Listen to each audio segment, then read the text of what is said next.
It's August 20th, 2026. Welcome back, everybody. Hope you're doing great wherever you're watching this from. So 2 days ago, the President of the United States sat down and typed out one of the boldest claims of this entire war, saying flatly that the Hormuz Strait is open and operating, and that all water mines have been removed or detonated. His own energy secretary backed that up almost word for word, telling reporters that oil is flowing through that waterway significantly faster than the market actually realizes. And then you look at the actual tracking data, the real numbers coming off satellites and transponders in real time, and you find exactly one ship transited the strait the day before that statement went out, against a normal daily average of 73. Something doesn't add up here, and today we're going to walk through exactly what the US military actually did, what it claims to have done, and why there's such a massive gap between the announcement and the water. Here's what we're covering today. The full mine-clearing campaign the US Navy ran to physically open this waterway. The naval blockade that got lifted, then reimposed, then lifted again, in a genuinely dizzying back and forth. The one brief window in June when tanker traffic actually surged and everybody thought this crisis was finally over. The attacks in July that blew that whole agreement apart. The competing definitions of the word open that different officials are quietly using right now. And where things genuinely stand today, right now, with the president declaring victory while the shipping data tells a very different story. So stick around, because by the end of this video, you're going to understand exactly what open actually means in the middle of a war that keeps refusing to end. Let's start with the scale of what's actually at stake here, because you need this number sitting in your head for the rest of this video to make sense. The Strait of Hormuz carries roughly a quarter of the entire world's seaborne oil trade. The International Energy Agency put the pre-war average at around 20 million barrels of crude oil and refined products moving through that waterway every single day in 2025. With countries like Iraq, Kuwait, Qatar, and Bahrain almost entirely dependent on this one channel to get their oil to global markets at all. Before this war, an average of somewhere between 100 and 130 ships transited the strait daily. According to different tracking baselines, everything from massive supertankers to container ships to LNG carriers, between 50 and 60% of the vessels that used to pass through the strait were typically tankers carrying oil and liquefied natural gas, which tells you just how heavily concentrated global energy trade is around this one narrow stretch of water. That's the scale of what got thrown into chaos the moment this conflict started. And it's the scale of what the United States has now, on multiple separate occasions, claimed to have successfully reopened. So let's walk through how we actually got here, because this story has more twists in it than almost anything else happening in this entire war. When the United States and Israel launched their joint strikes against Iran on February 28th, assassinating Supreme Leader Ali Khamenei and a long list of senior officials in the opening hours, Iran's response was immediate and devastating for global shipping. Traffic through the Strait of Hormuz came to what analysts described as a near standstill. According to data from the IMF's PortWatch platform, an average of just 6 ships per day passed through the strait between March 1st and March 8th, down from around 100 ships per day in the month before the conflict escalated. Think about that collapse for a second, from 100 ships a day down to 6 in the span of about a week. Iran had effectively slammed the door shut on one of the most important pieces of maritime infrastructure on the planet, using a combination of direct attacks on commercial vessels, sea mines, and blunt public threats that made every shipping company and every insurance underwriter on Earth simply refuse to send their vessels anywhere near the waterway. The United States responded by launching a dedicated aerial campaign specifically to reopen the strait, beginning March 19th, targeting Iranian naval vessels and drones that were actively threatening commercial shipping. Israel assassinated Alireza Tangsiri, the naval commander who had been personally overseeing Iran's blockade operations, in a strike that Israel's own defense minister credited with dealing a significant blow to the IRGC's command structure over the waterway. And then, on April 13th, the United States imposed its own naval blockade on Iranian ports, following the collapse of a round of negotiations known as the Islamabad talks, layering American enforcement on top of an already chaotic situation where Iran was simultaneously trying to blockade the strait itself.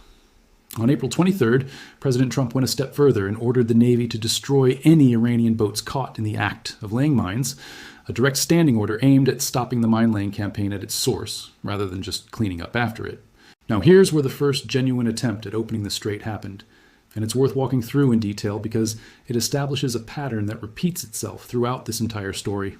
On April 8th, the US and Iran agreed to a 2-week ceasefire less than 2 hours before a deadline President Trump had set, and that ceasefire included a temporary reopening of the strait, specifically to allow for negotiations. Vessel movements actually resumed that same Wednesday, with ship tracking service Marine Traffic confirming that a Greek-owned bulk carrier called the NJ Earth and a Liberia-flagged vessel called the Daytona Beach had transited the strait after departing Bandar Abbas, describing it as initial movements now being recorded. At that exact moment, hundreds of vessels remained stranded in the surrounding waters, including 426 tankers, 34 LPG carriers, and 19 LNG vessels, ships that had been sitting stuck for weeks, waiting for exactly this kind of green light. Secretary of War Pete Hegseth reinforced the moment publicly too, saying he believed the ceasefire would hold and describing it as a necessary window for further diplomatic developments, while stating plainly that commerce would now flow through the waterway unhindered. But that reopening turned out to be genuinely fragile almost immediately. The White House had to publicly demand compliance within days, with Press Secretary Caroline Leavitt telling reporters that Iran must open the Strait of Hormuz immediately, quickly, and safely, after reports surfaced that the waterway was effectively shut again despite the ceasefire terms. Leavitt called any closure completely unacceptable and reiterated that President Trump wanted the waterway accessible to tankers without any limitations at all, including tolls. And then, according to a detailed timeline compiled by the Center for Strategic and International Studies, Iran's own foreign minister announced the strait was reopening on April 17th, only for the Islamic Revolutionary Guard Corps to reverse that decision and announce it shut again just one single day later, one day. That's how fast this waterway flipped from open to closed during just this one phase of the crisis, and it set the tone for basically everything that's happened since. The United States responded by moving to enforce its own presence directly, including seizing an Iranian-flagged cargo vessel on April 19th, a clear signal that Washington wasn't going to simply wait around for Tehran's internal politics to sort themselves out. Around the same period, the mine-clearing operation was also running in parallel, with USC's Navy destroyers transiting the strait specifically to demonstrate safe passage, while underwater drones and specialized disposal teams worked to locate and neutralize the roughly dozen mines American intelligence believed Iran had planted along the waterway. Pentagon officials had told lawmakers early on that a full mine-clearing effort could take as long as 6 months, a sobering estimate given how urgently everyone wanted this waterway functioning again. But the physical clearance work was always only half the battle. As one naval expert put it at the time, whether there are actually mines there or not, people think there are mines there, and shipping companies will operate accordingly regardless of what the Navy officially confirms. That single insight explains almost everything confusing about this entire story, because rebuilding confidence among global ship owners and insurers has consistently proven to be a slower, harder problem than the actual physical mine clearing work itself. So let's fast forward to the moment everyone genuinely thought this crisis was finally actually over, because for a few weeks in June, it looked like it. On June 17th, the United States and Iran signed a memorandum of understanding to end hostilities, and this time, the reopening stuck for longer than a single day. Tanker traffic through Hormuz actually jumped following that deal. Trade intelligence firm Kepler reported that at least 20 oil tankers crossed the strait in the days after the reopening began, with transits on a single Thursday hitting the highest level recorded since June 2nd. In total, 25 ships transited Hormuz that day when you counted cargo vessels, container ships, and other classes alongside the tankers. Traffic was described as broadly balanced, with 13 crossings moving west to east and 12 moving east to west. And Kepler's commodity research director noted that 3 supertankers from Saudi Arabia and 1 from the United Arab Emirates crossed that single day, each of these vessels called very large crude carriers, capable of hauling up to 2 million barrels of oil at once. And here's a detail that genuinely mattered for reading how confident everyone was starting to feel. Iranian supertankers, which had been going dark, meaning switching off their tracking transponders throughout the war to avoid detection, started switching those transponders back on. Kepler analysts told clients that 5 Iranian supertankers loaded with oil were observed departing the region on a single Friday, and they described the two-way vessel flows as suggesting Iranian crude trade was gradually returning closer to normal operating patterns. Vice President J.D. Vance told reporters at the time that the Iranians so far were honoring their end of the commitment. Iran had agreed to let ships cross Hormuz toll-free for a 60-day transition period under the new arrangement, with 18 of the ships that crossed on that Thursday following a specific route Iran had designated for the crossing, and just 1 vessel using the alternative route defined by the International Maritime Organization instead. That detail alone tells you something important. Iran wasn't just tolerating the reopening, it was actively trying to reroute global shipping through a specific channel of its own choosing, a subtle but real assertion of control, even in the middle of what looked like genuine de-escalation. But even during this genuinely positive stretch, the numbers never came close to fully recovering.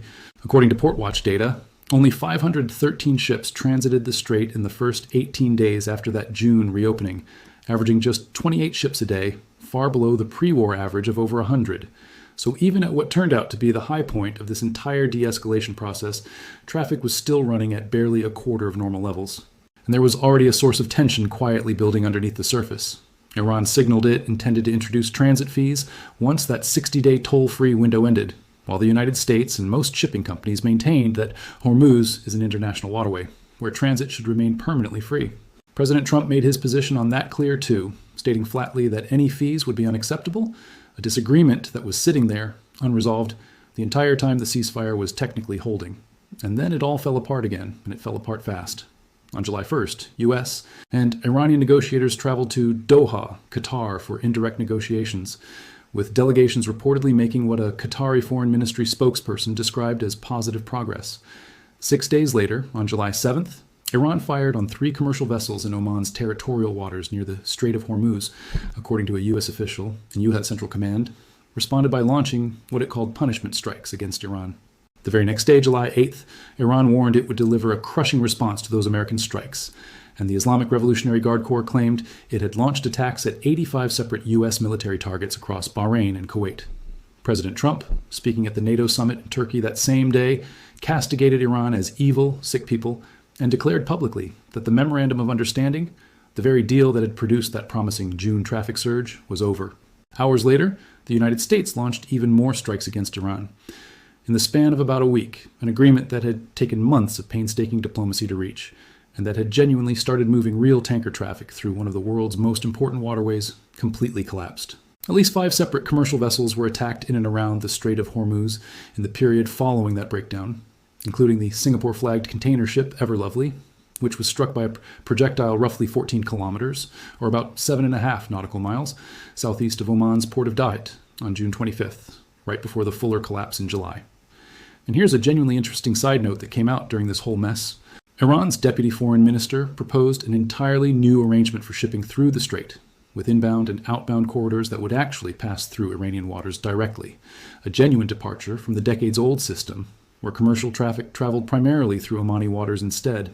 That proposed route would have initially operated for 2 to 4 months, or possibly longer, but its implementation would have required a separate decision from Iran's senior leadership, and the deputy foreign minister was careful to clarify that this understanding did not, in itself, mean the Strait of Hormuz would actually reopen, since reopening remained subject to specific preconditions largely concerning the United States.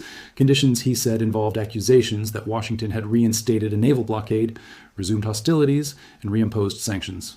So that brings us to right now, to the exact moment this video is being made, and this is where the gap between the announcement and the actual water becomes genuinely stark. Just 2 days before this video, on August 18th, President Trump posted directly, stating that the naval blockade remains in full force and effect, that the Hormuz Strait is open and operating, and that all water mines have been removed or detonated. That same day, marine traffic data showed at least 7 commercial ships passing through the strait over the previous 24 hours, 5 vessels moving into the Persian Gulf, 4 cargo ships and 1 tanker, while 2 exited into the Gulf of Oman, 1 cargo ship and 1 tanker. For context, that 7-ship daily total compares against a pre-war average of about 110 ships transiting the strait daily. Meanwhile, more than 40 commercial ships transited the separate Bab al-Mandeb Strait over that same 24-hour period, 21 entering the Red Sea and 19 leaving into the Gulf of Aden, numbers described as consistent with what's been recorded over recent months, which tells you the disruption really is concentrated specifically around Hormuz, rather than reflecting some broader collapse of Middle Eastern shipping generally. Iran's own IRGC, for its part, publicly denied that any back-channel talks with the United States were even taking place, directly contradicting claims Trump himself had made just a day earlier about administration officials quietly communicating with Iranian forces. And here's where the numbers get genuinely difficult to reconcile with the official narrative. Independent tracking services monitoring this crisis in real time paint a dramatically different picture than the one coming out of Washington. One live tracker recorded the strait's status as of August 19th, day 172 of this ongoing crisis by their count, as critical, noting that Brent crude had broken above $91 a barrel for a 4th straight session of gains, as Trump confirmed there were no ongoing talks with Tehran, and the naval blockade stayed firmly in force. That same tracker documented 8 separate vessel attacks in the strait just within that single month of August. A separate live tracker, checking the very next day, described the strait as effectively closed to commercial shipping as of August 20th, noting that just one single ship had transited on August 16th, compared to a normal baseline of roughly 73 ships per day, and reporting that a tanker had been boarded by 6 armed individuals and diverted toward Somalia. That same tracker recorded 295 vessels holding position away from berth, essentially just sitting idle, waiting for conditions to improve enough that captains felt safe moving.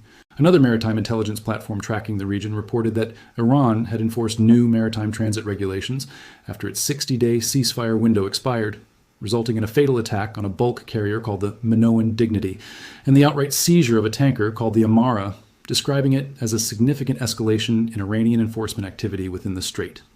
Even NBC News, running its own regularly updated tracker of daily ship counts, described the situation as an almost daily back and forth over whether the strait is open or closed, blockaded or not, with vessel traffic nowhere near the 100-plus ships a day that were traversing the strait before the war, even during the supposedly better stretches of this crisis.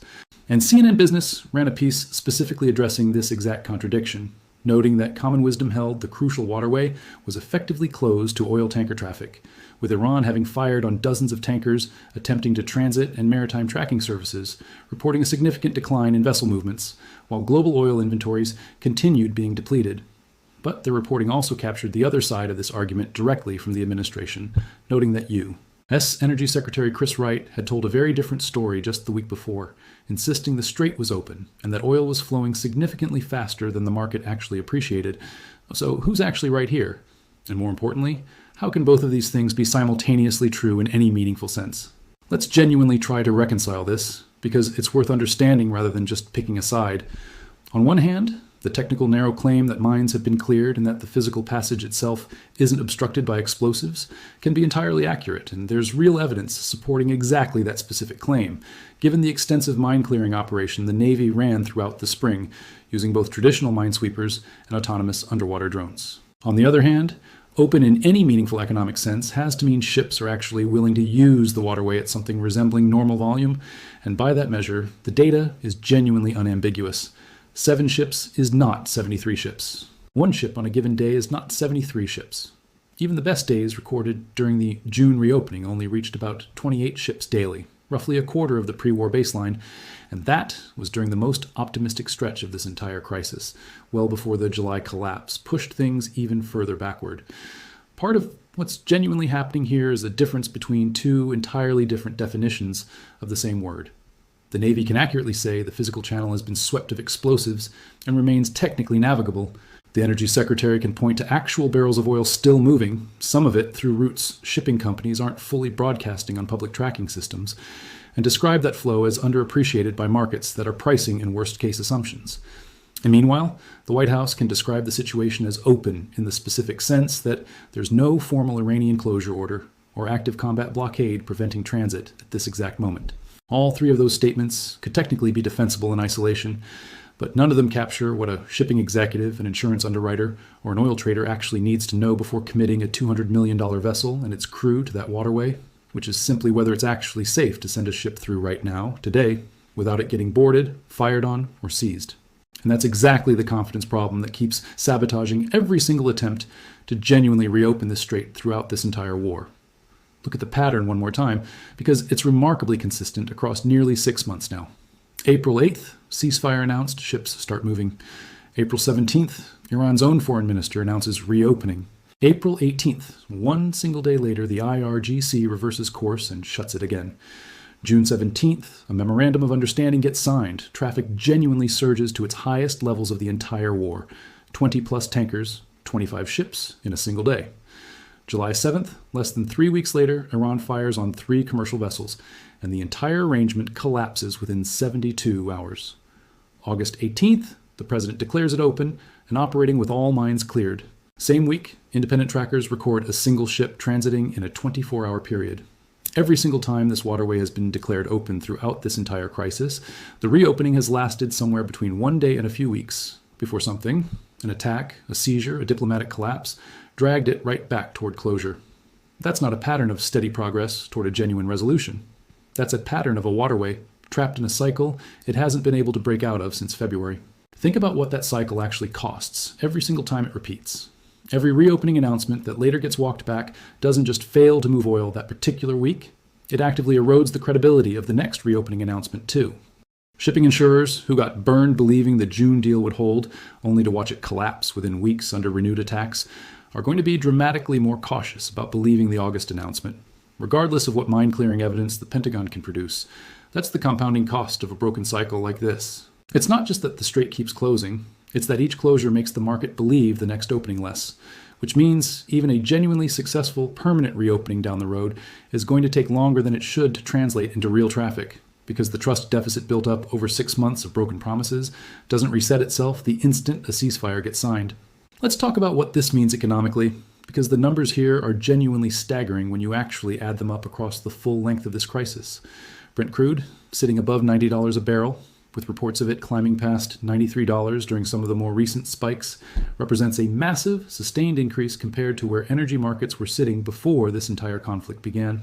The Energy Information Administration's own June outlook forecast that global oil demand would actually fall by over 1 million barrels a day in 2026, specifically because of the disruption this crisis has caused. And that same forecast included a genuinely important caveat, noting that even if a lasting deal eventually does get signed, mine clearance, idled oil fields, and infrastructure repairs mean it could still take months to get flow back to anything resembling normal, even after the political and military conditions for reopening are technically met.